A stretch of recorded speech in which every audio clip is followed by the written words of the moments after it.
Hello, my name is Dmitri, and I'm pleased to introduce you to my new story. Anne, Elderly mother was released from prison, but her own daughter wouldn't let her into the house. "You're a disgrace to us. Go away before the neighbors notice."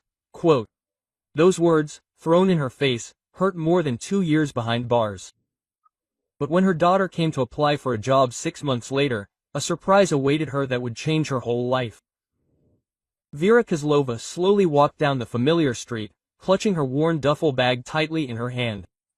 Each step was difficult, not so much from fatigue as from anxiety at the prospect of meeting her daughter and grandson. For 2 years, she hadn't seen her family's faces or heard their voices. She spent 2 long years in prison for failure to pay child support for her grandson, whom she raised after the death of her son. There was the familiar gate. Vera paused for a moment, gathering her courage, and pushed it open with her hand. The creak of hinges echoed in her chest. Svetlana appeared on the porch, haggard, her lips pressed tightly together, her gaze dull. "Mom," your daughter's voice had already wavered, but then it hardened. "Are you crazy? To appear in the middle of nowhere, you're a disgrace to us. Go away before the neighbors notice you." Quote. Vera froze, not believing her ears. "Svetochka, my dear, I came home to you, to Alyoshenka." "What home? What Alyoshenka? Do you understand what you've done? I'm a teacher, I have a reputation.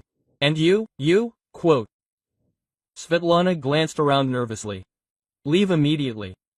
I can't risk my career because of your criminal record." Quote. Vera staggered, as if struck. "Svetlana, come to your senses, I'm your mother. Are you really going to throw me out on the street? Did you think about me when you went to prison?" Quote. "How will I live with the stigma of being the daughter of a criminal? No, forget about coming back here. Take your things on the porch and go." Vera looked at her daughter silently, trying to find even a shred of sympathy in her eyes, but Svetlana turned away, nervously fiddling with the hem of her sweater and glancing at the windows of the neighboring houses. "Okay, Sveta, I'll go. Just tell me, how is Alyosha? Is he healthy? Is he doing well in school?" "Everything is fine with Alyosha. I sent him to his grandmother, my husband's mother. He'll be better off there than with you." Svetlana hesitated, but then stubbornly lifted her chin. "That's it, Mom, go away and never come back again." Vera slowly sank down the steps, feeling her legs buckle. With trembling hands, she began to pack the things she had left on the porch into a bag: several old dresses, a shabby coat, worn-out shoes. Svetlana shifted nervously from foot to foot, glancing at the road every now and then. "Here, take this," she handed her mother an envelope. "It's got some money and Aunt Anya's address. She's agreed to take you in. Take the bus. You'll be at the station in half an hour." Quote. Vera silently took the envelope.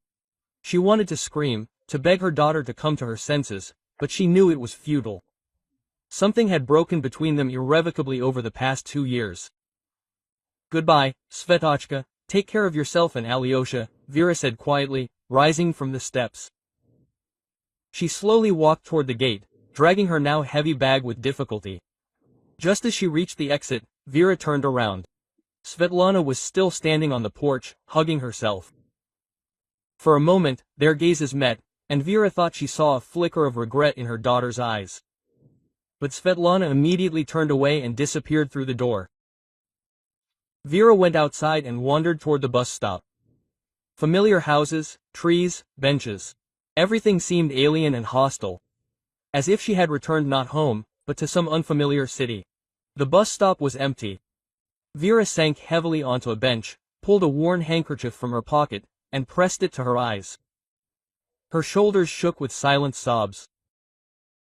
The bus pulled up with a screech of brakes.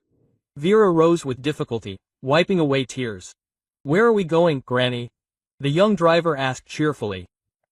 "To the station," Vera answered hoarsely, handing over change for a ticket. She took a seat by the window and leaned her forehead against the cold glass. Familiar streets, squares, and shops floated past. The school where Svetlana had once studied flashed past, and there was the playground where Vera had taken little Alyosha. Memories came flooding back with renewed vigor, and Vera closed her eyes, trying to hold back the tears. The bus stopped at the station. Vera stepped out onto the square, looking around in confusion. She suddenly felt afraid of where she would go, how she would live on. But she had no choice. Gritting her teeth, she headed for the ticket office. An hour later, Vera was already sitting on an old commuter train, taking her away from her hometown. She looked out the window at the fields and forests passing by, trying to comprehend what had happened. How could her own daughter do this to her? Were reputation and career really more important than her own mother? Vera pulled a tattered photo album from her bag. It was the only thing she'd taken from home. The pictures showed smiling, happy faces. There was little Svetochka taking her first steps. There they were baking pies together. There was Svetlana in her graduation dress. Where had it all gone?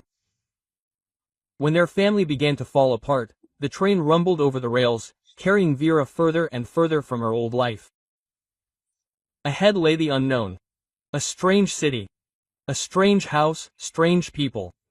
But there was no choice. She had to go on living, for herself, for her grandson, whom she had sworn to bring back at all costs. Meanwhile, Svetlana paced the living room nervously, glancing out the window every now and then. Had anyone seen her mother come home? Would the neighbors report her to the school principal? After a pause, she picked up the phone and dialed her friend Olga. Olya, hi. This is Sveta. Listen, here's the deal. Anyway, my mom went to visit relatives in the village. Her heart, yes. Suddenly. She left literally an hour ago. No, it's nothing serious. Just to get checked out, to get some treatment. Could you tell the others? I can't do it myself. Thank you, Olya. You're a true friend. Svetlana hung up and sank tiredly into a chair. A lie. Another lie. But what else could she do? She couldn't tell the truth, that she kicked her own mother out into the street, afraid for her reputation? No, better let everyone think mom went for treatment.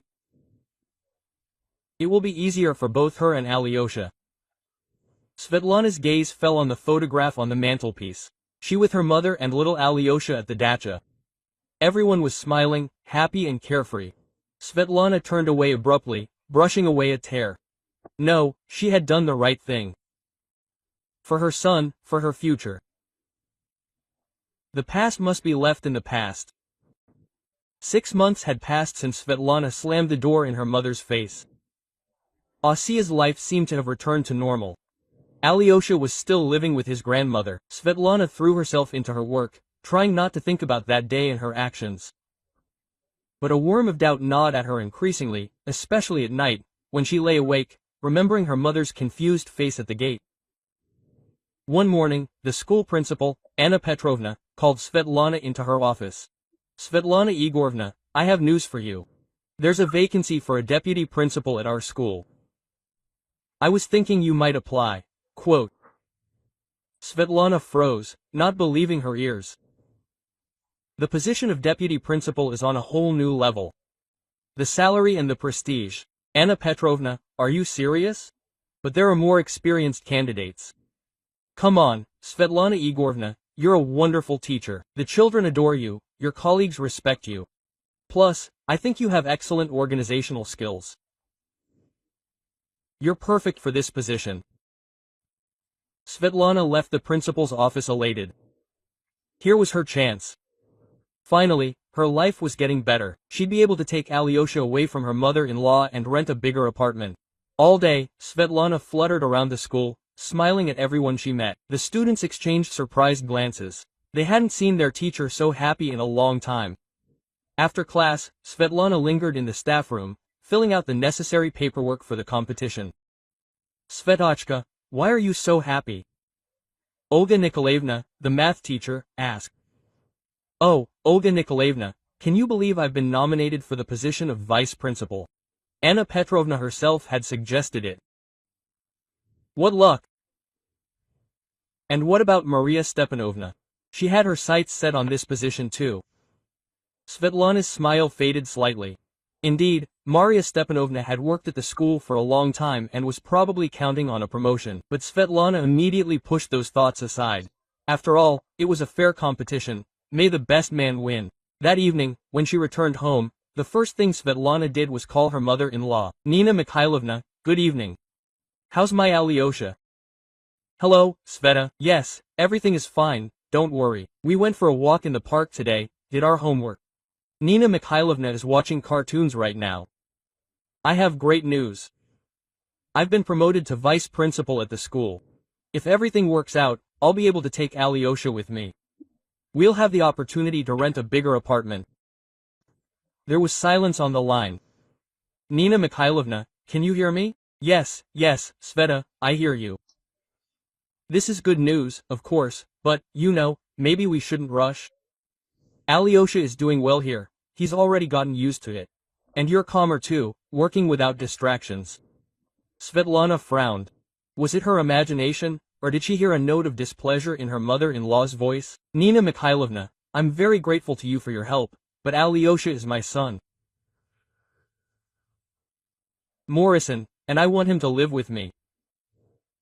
That's a normal wish for a mother, you understand. Of course, Svetochka. Well, let's not make any predictions for now. You haven't passed the audition yet. Once you become the head teacher, then we'll discuss it. After hanging up, Svetlana felt her mood darken. Why did everyone seem to be trying to interfere with her happiness? First Olga Nikolaevna with her hints, and now her mother-in-law. Svetlana shook her head, driving away the dark thoughts. No, she wouldn't let anyone stand in her way. She deserved this position and this new life. The next weeks flew by in a blur. Svetlana threw herself into preparing for the competition, writing a school development plan, preparing a presentation, and consulting with colleagues. In the evenings, she stayed up late poring over documents, forgetting to eat or call her son. Finally, the day arrived. Svetlana put on her best suit, did her hair and makeup. Looking in the mirror, she barely recognized herself with the stern, confident woman staring back at her. So, Svetlana Igorovna, are you ready to conquer new heights? She winked at her reflection. The school was buzzing with excitement. Colleagues whispered, glancing curiously at Svetlana. Maria Stepanovna, her main rival, nervously fidgeted with her necklace, sitting in the far corner of the staff room. Svetlana Igorovna, you're expected in the principal's office, the secretary announced. Svetlana's heart began to beat faster. She straightened her shoulders and strode confidently toward Anna Petrovna's office. Just outside the door, she hesitated for a second, recalling her mother's bewildered expression for some reason, but she immediately pushed the memory aside and knocked decisively. Come in. Svetlana opened the door and paused in the threshold. A three-person committee sat in the office, Anna Petrovna herself and two strangers from the district education department. Come in, Svetlana Igorovna, take a seat, the principal smiled. Svetlana walked to a chair, feeling her knees buckle. Her fate will be decided now. So, Svetlana Igorovna, tell us about your leadership of the school's development as principal. Quote, one of the committee members, Sadovlas, and a man in glasses began. Svetlana took a deep breath and began her presentation. She spoke confidently, clearly outlining her ideas. The committee members listened attentively, occasionally making notes in their notebooks. Thank you, Svetlana Igorovna, the man sitting nodded when she finished. Now answer a few questions. How do you plan to combine your work as a head teacher with raising your son? Quote, Svetlana was momentarily confused. How do they know about Alyosha? Well, I plan to organize my time better. Besides, I have family support. My grandmother helps with the child. I see. And tell me, Svetlana Igorovna, what is your attitude towards family values? How important are they to you? Svetlana felt a chill run down her spine. She didn't like something in the tone of the question. Family values are very important to me. I try to instill them in my students. Good. And what would you do if someone close to you found themselves in a difficult situation, for example, ended up in prison? Svetlana's heart went cold. They know. Somehow they found out about her mother. But how would I try to help? Of course, support them morally and materially, even if it could harm your career. Svetlana was silent, not knowing what to answer. Chaos reigned in her head.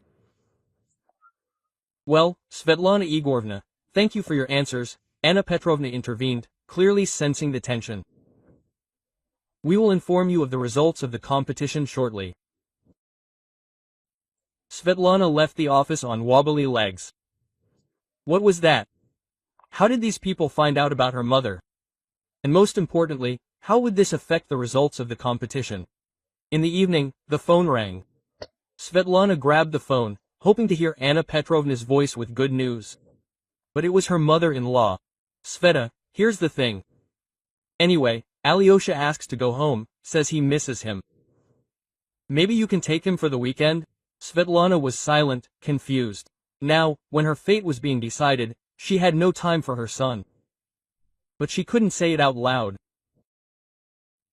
Of course, Nina Mikhailovna, I'll pick him up on Saturday.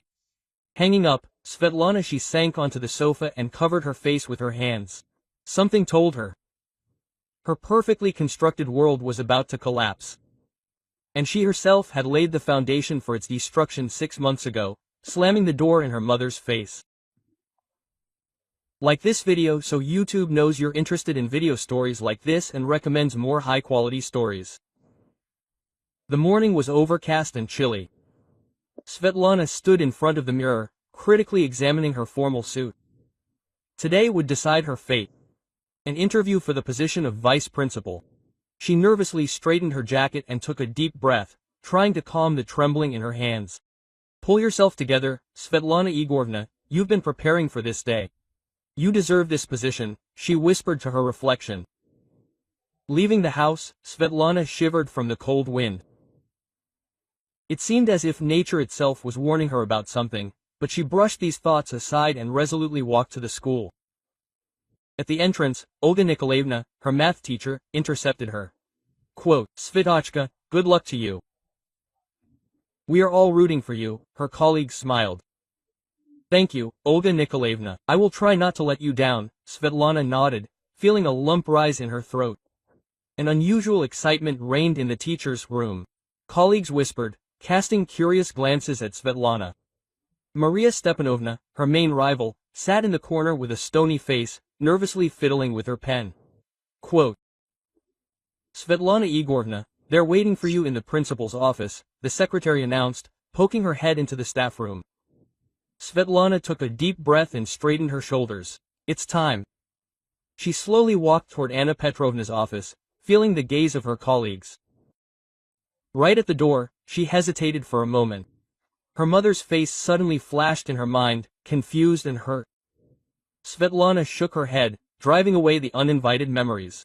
Now was not the time for sentimentality. She knocked decisively and, hearing, come in. She opened the door. The principal's office was flooded with bright light. 3 people were sitting at the desk, Anna Petrovna herself and 2 strangers from the district education department. They sat with their backs to the door, and Svetlana could only see the backs of their heads. Quote, come in, Svetlana Igorovna, take a seat, the principal smiled, gesturing to a chair. Svetlana walked to the table, feeling her knees buckle. She sat down, carefully straightening her skirt, and looked up at the committee. At that moment, the committee chair turned to her, and Svetlana felt the world slipping from under her feet. Her mother, Vera Kozlova, was looking at her. Svetlana froze, not believing her eyes.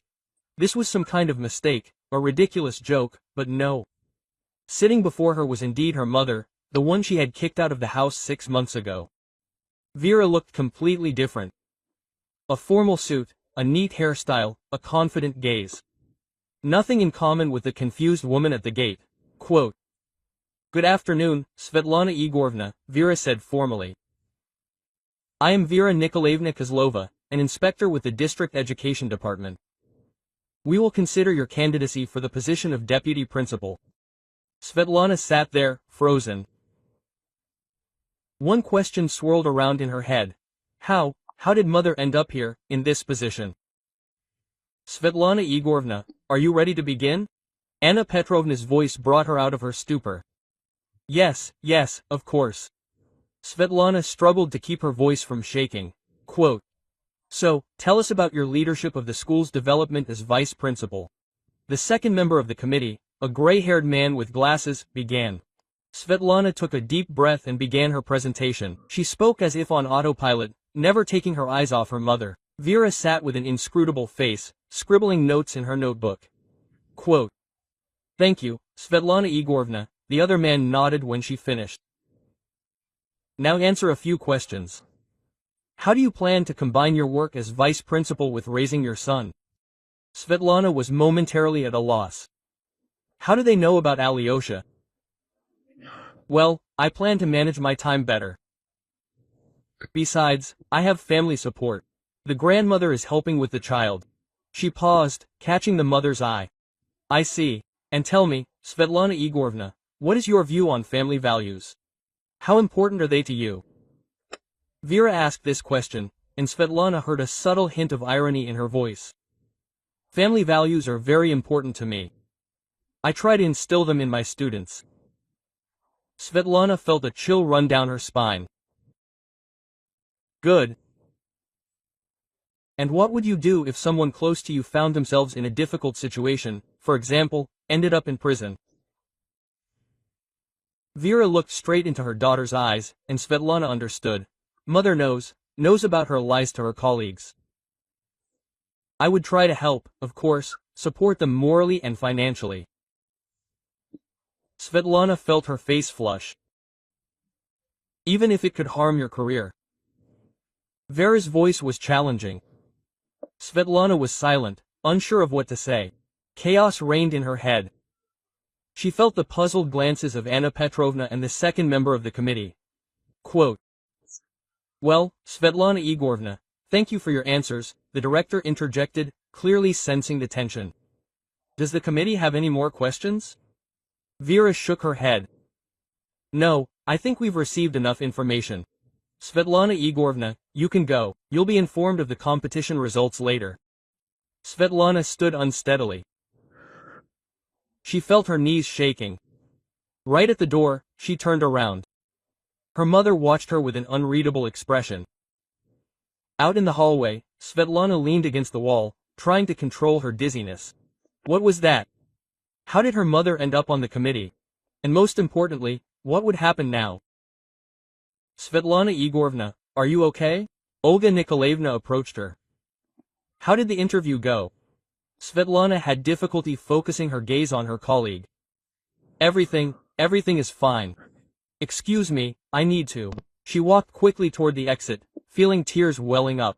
Outside, Svetlana took a deep breath of the cold air, trying to compose herself. Her entire carefully constructed world was crumbling before her eyes. The lie she'd lived for the past 6 months was about to be revealed. And then what? How would she look her colleagues and students in the eyes? Svetlana walked slowly down the street, oblivious to the people passing by, the cars passing by. Fragments of thoughts about her mother, her son, and her actions 6 months ago swirled through her head. She suddenly realized with terrifying clarity, this was the end. The end of her career, her reputation, everything she'd worked hard to achieve in recent years. And she had only herself to blame. Svetlana didn't even notice how she'd reached the park. She sank onto a bench and covered her face with her hands. The tears she'd been holding back all this time finally burst. She cried, remembering her mother's face, both at the gate and today in the principal's office. Quote, how could she do this? How could she betray the person closest to her? Single quote. Mom, forgive me, Svetlana whispered through tears. But it was too late. She had destroyed what was most precious to her, her family. That evening, returning home, Svetlana sat for a long time in the dark, looking at the photograph of her mother, and little Alyosha, smiling for the camera. A happy family. When did it all go wrong? She understood. Tomorrow hell will begin at school. Colleagues will ask questions to which she has no answers. Students will whisper behind her back. And her mother? What will she do? Svetlana didn't know what awaited her next. But she understood one thing for sure. She would have to pay for her mistake, and the price could be too high. The silence in the principal's office became almost tangible. Svetlana sat with her eyes downcast, unable to look at her mother. Vera, on the contrary, looked at her daughter intently, as if trying to penetrate the most hidden corners of her soul. So, Svetlana Igorovna, let's talk about family values. Vera's voice sounded dry and official. How important do you think is the support of loved ones in difficult times in life? Svetlana swallowed, feeling her throat go dry.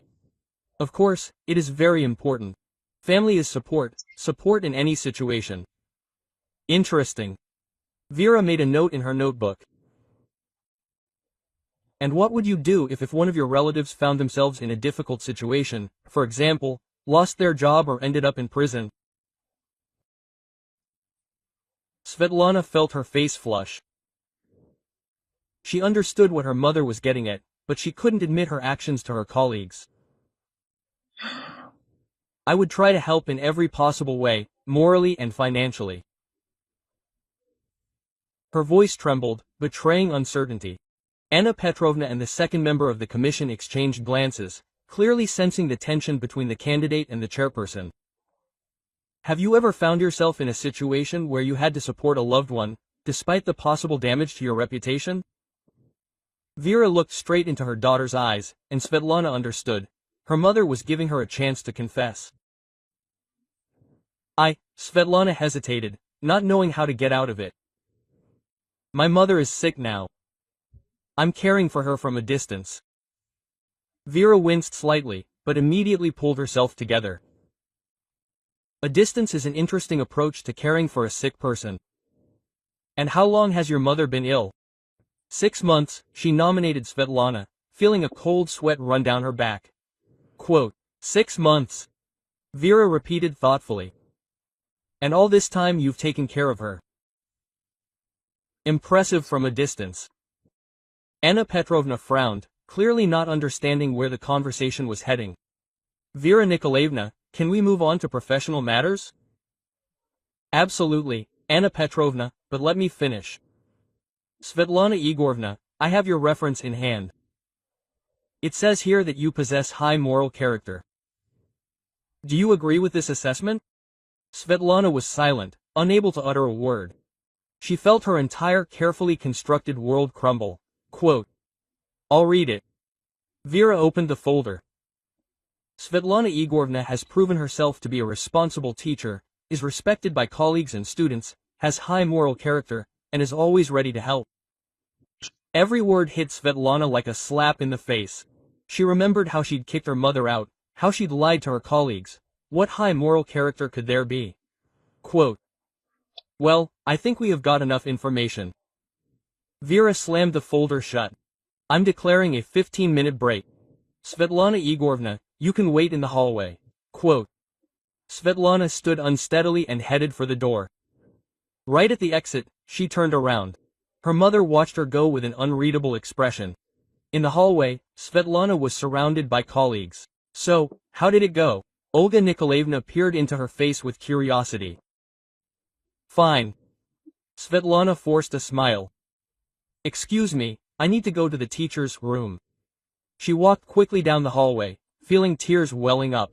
The teacher's room was empty. Everyone had gathered outside the principal's office, awaiting the results. Svetlana sank into a chair and covered her face with her hands.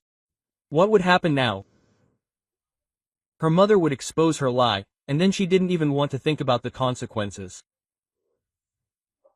Loss of her job, contempt from her colleagues, disappointment from her students. Alyosha, how would she look her son in the eye?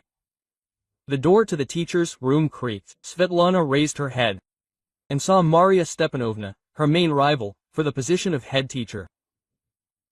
So, Svetlana Igorovna, how did the interview go? There was poorly concealed glee in Maria Stepanovna's voice. Fine. Svetlana tried to pull herself together. Have you passed yet? No, not yet. But I heard that the committee chairperson asked you some strange questions about family, about morality. Why would that be? Svetlana remained silent, not knowing what to answer. Maria Stepanovna narrowed her eyes. You know, Svetlana Igorovna, I think you're hiding something. Maybe you could tell the staff what really happened to your mother? At that moment, the door swung open and Vera walked into the teacher's room. Excuse me, am I interrupting? Maria Stepanovna recoiled, clearly not expecting the committee chairperson to appear. No, what are you saying? I'm leaving already. When the door closed behind Maria Stepanovna Vera turned to her daughter. So, Svetlana Igorovna, maybe we should talk? Svetlana looked up at her mother. There was a lump in her throat, but she forced herself to say, Mom, forgive me. Vera looked at her daughter silently. Her gaze contained pain, disappointment, and hope.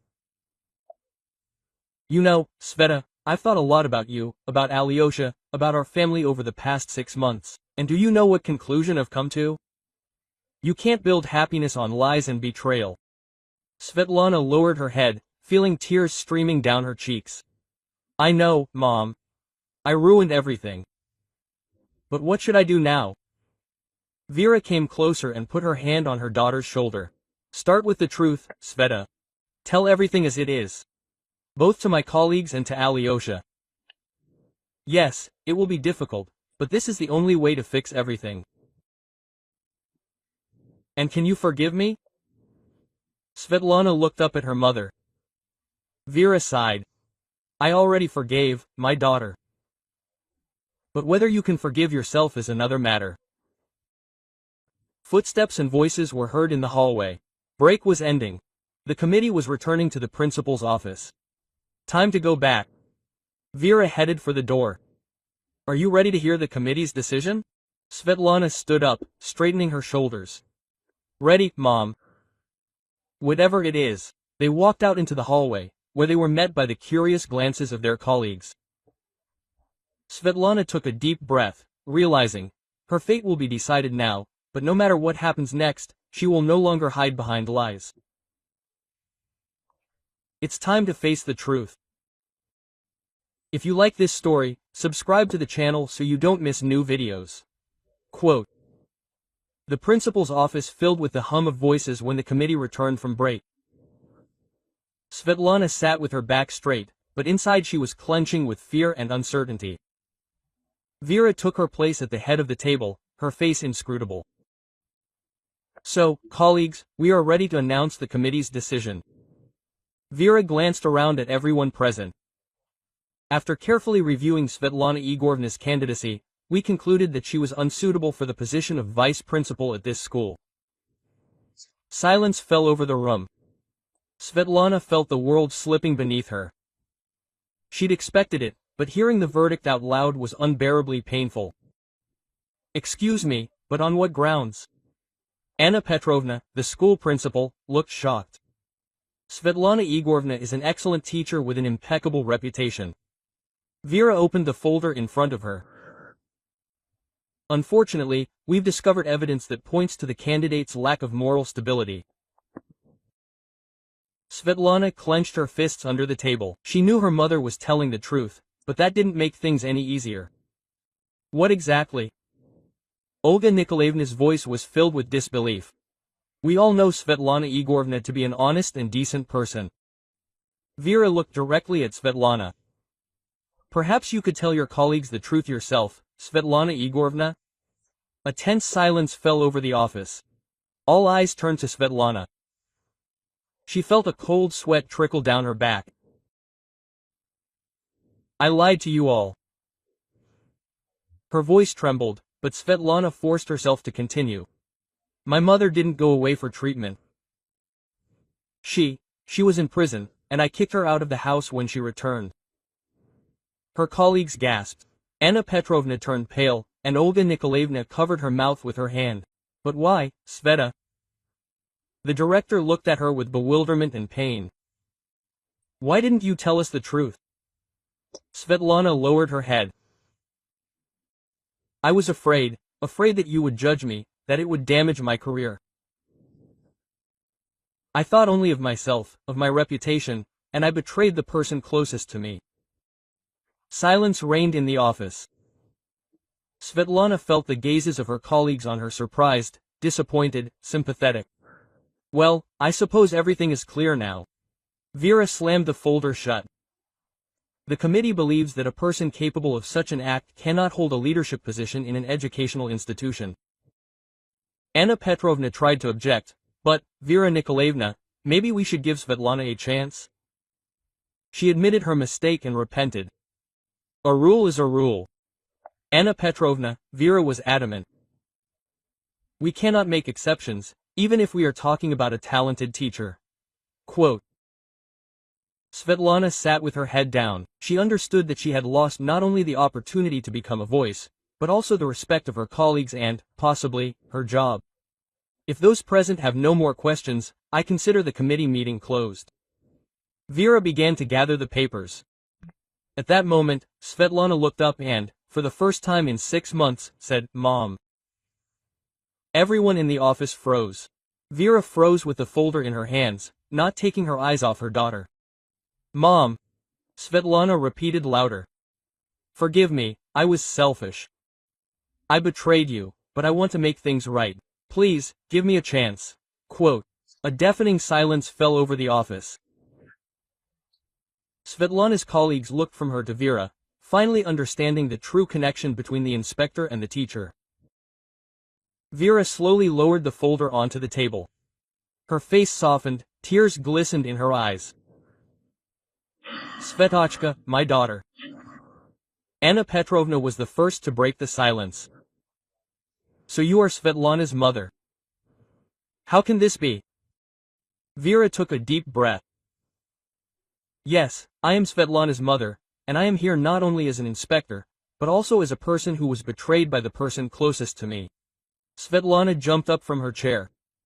"Mom, I know I don't deserve forgiveness, but I am ready to do everything to atone for my guilt. In front of you, in front of Alyosha, in front of my colleagues." Vera looked at her daughter with a long gaze. "You know, Sveta, forgiveness is a beta. It is not something that can be earned. It is a gift that is given freely. And I forgive you." Svetlana burst into tears, rushing to her mother. Vera hugged her daughter tightly, and for a moment they forgot about the people present in the office. Anna Petrovna cleared her throat. Vera Nikolaevna, I understand that the situation is difficult, but perhaps we should still reconsider the committee's decision." Svetlana admitted her mistake. "She repents." Vera pulled away from her daughter and turned to the director. "Anna Petrovna, rules are indeed rules, but sometimes life teaches us lessons that are more important than any formalities." She glanced around at those present. "I propose giving Svetlana a probationary period, 3 months. During this time, she must prove not only her professionalism, but also her ability to admit her mistakes and correct them." Svetlana's colleagues nodded. Relief was visible on their faces. "Now, if you allow me, I need to speak with my daughter alone." Vera headed for the exit, pulling Svetlana with her. They went out into the empty school corridor. Svetlana looked at her mother, not knowing what to say. "Mom, Vera shook her head. "Not now, Sveta. We have a long conversation ahead of us, but not here and not now. First, you need to talk to your colleagues, explain yourself, and then we'll go to Alyosha. He also needs to know the truth." Svetlana nodded, feeling a lump in her throat. "Thank you, Mom, for everything." Vera smiled sadly. "Don't thank me, my daughter. Just don't make such mistakes again. Family is the most precious thing we have. Don't forget that." She turned to leave, but Svetlana grabbed her hand. "Mom, will you come home?" Vera was silent. "Not now, Sveta. We all need time. But I'll be here, I promise." She left, leaving Svetlana alone in the empty corridor. Ahead was a difficult conversation with colleagues, an even more difficult one with her son. But for the first time in a long time, Svetlana felt hope. She had taken the first step toward correcting her mistake, and now she faced the long journey of restoring trust and family ties. Svetlana took a deep breath and headed back to the principal's office. It was time to start all over again. Vera paused in the doorway of the principal's office and slowly turned to face her daughter. Her eyes were full of pain and disappointment, but something else flickered in them. Maybe hope. Some people think family is a shame until they lose it forever, she said quietly, looking directly at Svetlana. The words seemed to pierce Svetlana. She opened her mouth to say something, but Vera had already turned and walked quickly toward the school exit. Svetlana rushed after her mother, but was stopped by her colleagues, who had formed a tight circle around her. Everyone was talking at once, their voices merging into a cacophony of questions and exclamations. Svetlana Igorovna, what's going on? Is this really your mother? Why did you lie to us? Svetlana felt the ground shift beneath her. She tried to explain, but the words stuck in her throat. I made a terrible mistake. Please forgive me. I'll explain everything, but now I need to catch up with Mom. She broke free from the circle of strollers and ran for the exit. Jumping out onto the school porch, Svetlana saw her mother's car disappear around the corner. She helplessly dropped her hands, feeling tears streaming down her cheeks. Out of the corner of her eye, Svetlana noticed her colleagues watching her from the school windows. Their faces expressed a mixture of surprise, sympathy, and condemnation. She realized there was no turning back, she would have to answer for her lie. Meanwhile, Vera drove along familiar streets, gripping the steering wheel tightly. She parked near a small park and took an old photograph from the glove compartment. The picture showed a young Svetlana. She helped her mother plant flowers in the schoolyard, the very school where everything had changed today. Vera looked at the photograph for a long time, remembering how happy and carefree their life had been then. How had everything changed? Where had she made a mistake in raising her daughter? Taking a deep breath, Vera took out her phone and dialed a number. Alyosha, hello, darling. This is Grandma Vera. Her voice trembled. I know we haven't seen each other for a long time, but how would you like it if I came tomorrow and took you to my place? I now have a good job and an apartment where you will be comfortable. She listened to her grandson's excited voice, feeling a lump rise in her throat. Yes, darling, I know Mom said I was sick, but that's not entirely true. Tomorrow I will explain everything to you, okay? The main thing is that now we will be together again.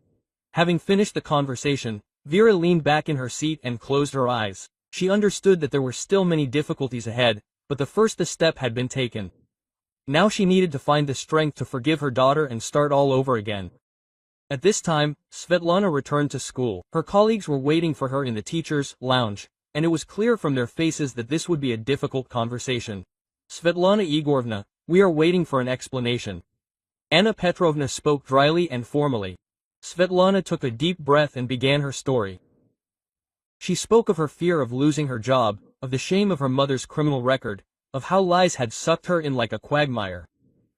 Her voice trembled, but she forced herself to continue. I know that I betrayed not only my mother, but all of you. I don't deserve your forgiveness, but I ask you to give me a chance to make things right.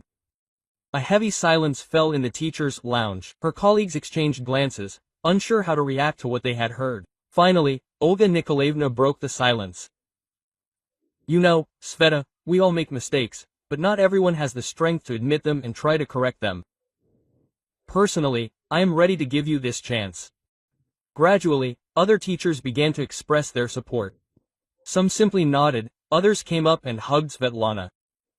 She felt a huge weight begin to lift from her shoulders. Thank you, Svetlana whispered through her tears. I will not let you down again and will do everything to earn the forgiveness of my mother and son. Leaving school late in the evening, Svetlana felt that for the first time in a long time she could breathe freely. A difficult conversation with Alyosha lay ahead, a difficult path to restoring her relationship with her mother, but now she knew she had the strength to get through it. At home, Svetlana sat for a long time over an old photo album, remembering the happy moments of their family life. In one of the photos, she, her mother, and little Alyosha were planting flowers in the schoolyard, the very one where everything had changed today. Svetlana ran her finger over her mother's smiling face in the picture. Forgive me, Mom, she whispered. I will fix everything, I promise. The next morning, Svetlana woke up with the firm intention of starting a new life. She called her mother-in-law and asked permission to come to Alyosha. Nina Mikhailovna, I need to have a serious talk with Cyan. I know I've made a lot of mistakes, but it's time to fix everything. Her mother-in-law was silent for a moment, and then quietly said, You know, Sveta, your mother called yesterday. She wants to take Alyosha home. Maybe we should all meet and discuss this? Quote. Svetlana felt her heart skip a beat. Mom wants to take Alyosha home, but he's her son. She can't lose him, quote. Yes, of course, she managed to say with difficulty. Let's all meet together. After hanging up, Svetlana sank into a chair, feeling panic rising in her throat. Could she really lose not only her mother, but her son as well? No, she wouldn't let that happen. She would do everything to correct her mistakes and bring her family back. Svetlana began to get ready, realizing that the most important conversation of her life lay ahead. She had to not only explain herself to her son and mother, but also prove that she was worthy of being part of this family. As she left the house, Svetlana took one last look at the photograph of the three of them planting flowers. Quote, We'll be together again, she promised herself. No matter the cost.